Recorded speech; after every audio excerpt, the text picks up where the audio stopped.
আসসালামু আলাইকুম প্রিয় দর্শক, দূরেরও কাছে যে যেখান থেকে আমার ভিডিওটি দেখছেন, আশা করি সবাই অনেক ভালো আছেন। আজকে আমি তৈরি করে দেখাবো কোপ্তা দিয়ে বিরিয়ানির রেসিপি। আমরা বিরিয়ানিটা খেতে একটু বেশি পছন্দ করি, তাই বিরিয়ানিকে আমরা অনেকভাবেই রান্না করে থাকি, চিকেন, বিফ, মাটন। তবে আজকে যে কোপ্তা বিরিয়ানিটা করব, একেবারে সহজ পদ্ধতিতে ঘরোয়া উপকরণ দিয়ে রান্নাটা করব। আশা করি আপনাদের কাছে ভালো লাগবে। তো কোপ্তা বিরিয়ানিটা করতে আমাদের যা যা উপকরণগুলো লাগবে তা আমরা সব কিছু গুছিয়ে নিয়েছি। যেহেতু কোপ্তা বিরিয়ানি, প্রথমে আমরা কোপ্তাটাই তৈরি করব। তো ব্লেন্ডারে আমরা প্রথমেই দিয়ে দিব চিকেন।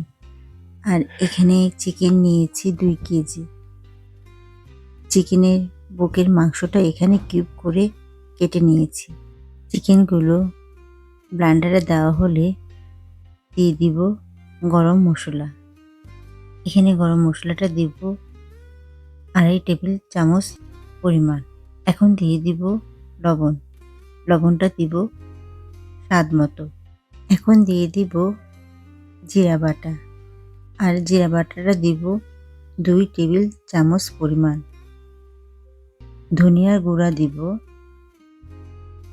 2 টেবিল চামচ পরিমাণ। এখন দিয়ে দিব আদা ও রসুন বাটা। আর আদা রসুন বাটাটা দিব 1/3 কাপ পরিমাণ। এখন দিয়ে দিব বাটার। আর বাটারটা দিব 1/3 কাপ পরিমাণ। তো এখন ব্লেন্ডারে জগটা লাগিয়ে মশলার সাথে চিকেনগুলোকে ব্লেন্ড করে নেব। আমি যেহেতু 2 কেজি চিকেন নিয়েছি, তাই এভাবে করে 2 বার আমি ব্লেন্ড করে নিয়েছি। তো আমার চিকেন ও মশলাগুলো ব্লেন্ড করা হয়ে গিয়েছে। এখন একটি পাত্রে এগুলো ঢেলে নেব। এখন দিয়ে দিব পেঁয়াজ কুচি। আর পেঁয়াজ কুচিটা দিয়েছি 1.5 কাপ। এই পর্যায়ে দিয়ে দিব ধনেপাতা কুচি ও কাঁচামরিচ। এখানে ধনেপাতা কুচিটা নিয়েছি 1.5 কাপ। আর কাঁচামরিচ নিয়েছি 16টির মতো।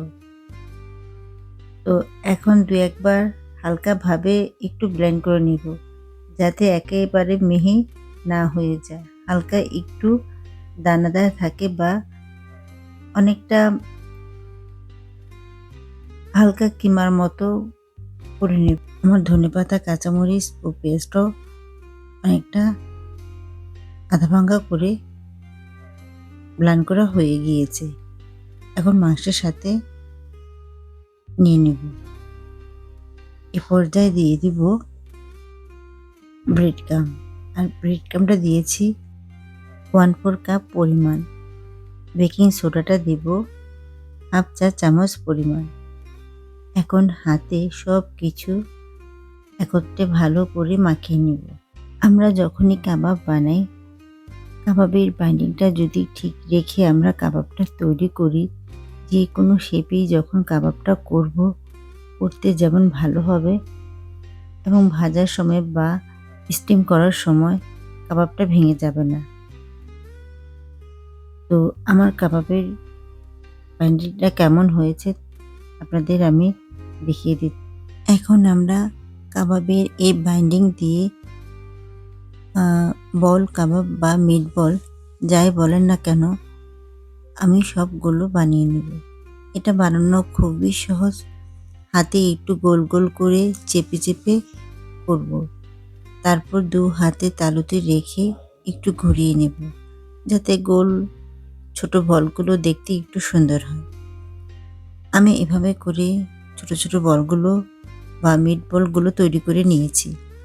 আপনারা আপনাদের সুবিধা মতো যেভাবে আপনাদের ভালো হয় সেভাবে তৈরি করে নিতে। আপনারা গোল বা রাউন্ড বা একটু ডিমাকাতি করে এগুলো শেপ দিয়ে যদি বিরিয়ানিটা করেন, সেটাও অনেক ভালো লাগবে। আমি মিটবলের মতো করেই তৈরি করে নিয়েছি। মিটবলগুলো তৈরি করে একটার সাথে একটা যেন না লাগে এমনভাবে প্লেটে রাখতে হবে। তো আমার 2 কেজি কিমার মিটবলগুলো তৈরি হয়ে গিয়েছে। আর আমার এরকম 3টি প্লেট মিটবল আমি তৈরি করে নিয়েছি। তো এখন আমরা বিরিয়ানিটা তৈরি করব। তো ২য় স্টেপে আমাদের যা উপকরণ লাগবে তাও আমরা সবকিছু একত্রে গুছিয়ে নিয়েছি। চুলায় একটি হাঁড়ি বসিয়ে দিয়ে দিব রান্নার রেগুলার তেল। এখানে তেল দিব 1/2 কাপ পরিমাণ। এখন গরম মসলা দিব।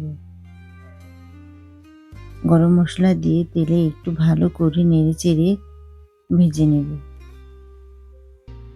তো গরম মসলাগুলো ভাজা হয়ে গেলে এ পর্যায়ে আমরা দিয়ে দিব পেঁয়াজ কুচি। এখানে পেঁয়াজ কুচি দিব 2 কাপ পরিমাণ। এখন আদা ও রসুন বাটা দিব 1/2 কাপ পরিমাণ।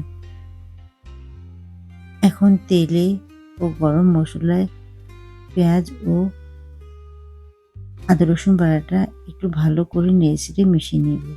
দিয়ে দিব স্বাদ মতো লবণ। টক দই, এখানে 1 কাপ পরিমাণ টক দই ভালো করে ফেটে নিয়ে দিয়ে দিব। দিয়ে মশলার সাথে নেড়ে চেড়ে টক দইগুলো মিশিয়ে নিব। তো টক দইগুলো মেশানো হলে এখন দিয়ে দিব গরম মশলা। এখানে গরম মশলা দিব 1.5 টেবিল চামচ পরিমাণ। এখন দিয়ে দিব কাঁচামরিচ। এখানে 6টি কাঁচামরিচ কুচি করে কেটে দিয়েছি। টমেটো সস দিব 2 টেবিল চামচ পরিমাণ।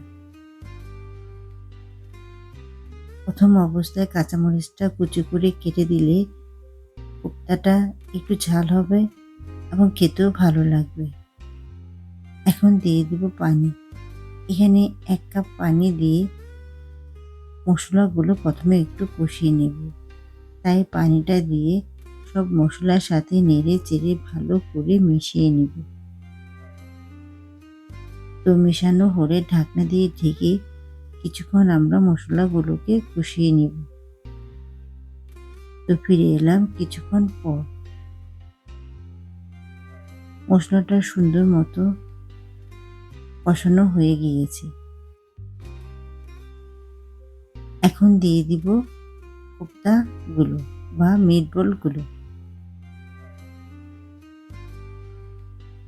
মশলার সাথে মিটবলগুলো হালকাভাবে একটু নেড়ে চেড়ে নেব।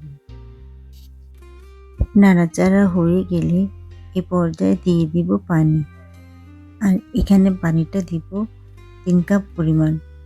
কারণ মিটবলগুলো এই পানিতে আমরা সেদ্ধ করে নেব। মিটবলগুলোকে একটু হালকাভাবে নেড়ে চেড়ে ঢাকনা দিয়ে ঢেকে প্রায় 10 মিনিটের মতো সিদ্ধ করে নেব। তো আমরা ফিরে আসলাম আবার 10 মিনিট পর।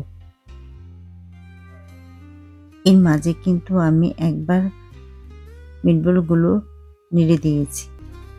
তো এখন এই 10 মিনিটে মিটবলগুলো সুন্দর মতো সেদ্ধ বা কষানো হয়ে গিয়েছে। আর একটা মিটবলও কিন্তু আমার ভাঙেনি। তো এখন আমি এই মিটবলগুলোকে তুলে নিব। মিটবলগুলো আমার সব তোলা হয়ে গেলে পানিটা একটু শুকিয়ে নিব।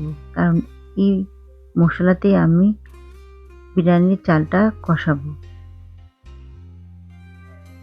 ঢাকনা দিয়ে ঢেকে আমি কিন্তু পানিটা অনেকটা শুকিয়ে নিয়েছি। এখন এই মশলাতে দিয়ে দিব বিরিয়ানির চাল। এখানে আমি বিরিয়ানির চালটা কিমার থেকে অর্ধেক কম নিয়েছি। কিমা নিয়েছিলাম 2 কেজি আর বিরিয়ানির চালটা নিয়েছি 1 কেজি। তো এই মশলায় আমি চালগুলো ভালো করে কষিয়ে নিব। হয়তো আপনারা ভাববেন যে আমি প্রায় 3 কেজির মতো বিরিয়ানি তৈরি করব চাল আর কিমা নিয়ে। কিন্তু পাতিলটা মনে হয় আমার একটু বেশি বড় হয়ে গিয়েছে। কারণ আম বিরিয়ানিটা করতে গিয়ে দেখি আমার ৩ থেকে ৩.৫ কেজি বিরিয়ানি বা পোলাও রান্না করার মতো পাতিলটা নেই। এটা একটু বড়, তবে রান্না করতে আমার সুবিধাই হয়েছে। যেহেতু ১ কেজি চাল দিয়েছি আমি, তো এটার অনুসারে আমি ১.৫ কেজি গরম পানি দিয়ে দিয়েছি। আর দুধটা কিন্তু আমি ওই পরিমাণ পানির সাথে মিশিয়ে দিয়ে দিয়েছি। এখন পানিটা বলক আসা পর্যন্ত অপেক্ষা করব। এখন ঢাকনাটা খুলে দেখব বিরিয়ানির কি অবস্থা। তো অনেকটাই বলকটাও চলে আসছে। এখন একটু নেড়েচেড়ে নিব। নেড়েচেড়ে দিয়ে দিব কোপ্তা বা মিটবল গুলো। তো সবগুলো মিটবল দিয়ে মসলাটাও একটু কেচে দিয়ে দিব। এ পর্যায়ে একটু ভালো করে নেড়েচেড়ে দিব। এখন দিয়ে দিব কাঁচামরিচ। এখানে ৮ মতো কাঁচামরিচ দিয়েছি। কাঁচামরিচটাও দিয়ে একটু নেড়েচেড়ে ঢাকনা দিয়ে ঢেকে দিব। তো ফিরে আসব ১০ থেকে ১২ মিনিট পর। আমরা ফিরে এসেছি প্রায় ১২ মিনিট পর। এই ১২ মিনিটে কিন্তু আমি বিরিয়ানিটা নাড়াচাড়া দিইনি। এ পর্যায়ে দিয়ে দিব ঘি। এখানে ঘিটা দিয়েছি 1/3 কাপ পরিমাণ। আর বিরিয়ানি মিটবলগুলো দিয়ে ঢাকনা দিয়ে ঢেকে চুলার আঁচটা মিডিয়াম থেকে লো হিটে রেখে আমরা দমে রেখে রান্না করেছি। এখন বিরিয়ানিটাকে আমরা একটু কেটে নিব। এটাই মোটামুটি আমাদের শেষ নাড়াচাড়া। যেহেতু ঘিটা আমরা এখন দিয়েছি, তো ৫ মিনিটের মতো আবারও একটু বিরিয়ানিটা আমরা দমে রেখে দিব। তো ফিরে আসলাম আমরা ৫ মিনিট পর। তো দেখাচ্ছি আমার বিরিয়ানিটা কেমন হয়েছে। মাশাআল্লাহ অনেক ঝরঝরে হয়েছে। এখন আমি এটি পরিবেশন প্লেটে বিরিয়ানিটা তুলে নিব। আশা করি আমার এই বিরিয়ানির রেসিপিটা আপনাদের কাছে ভালো লেগেছে। মিটবল বা কোপ্তা দিয়ে এই বিরিয়ানির রেসিপিটা খেতে কতটা ভালো হয়েছে আপনারা তৈরি করলে বুঝতে পারবেন। হুবহু এই রেসিপিতে একবার তৈরি করে দেখতে পারেন। ইনশাল্লাহ ভালো লাগবে বলতে পারি। আর ভালো লাগলে আমার চ্যানেলটাকে সাবস্ক্রাইব করে রাখতে পারেন পরবর্তী সব নতুন রেসিপিগুলো দেখার জন্যে। সবাই অনেক ভালো থাকবেন আর আমার জন্য দোয়া করবেন। ততক্ষণ পর্যন্ত আল্লাহ হাফেজ।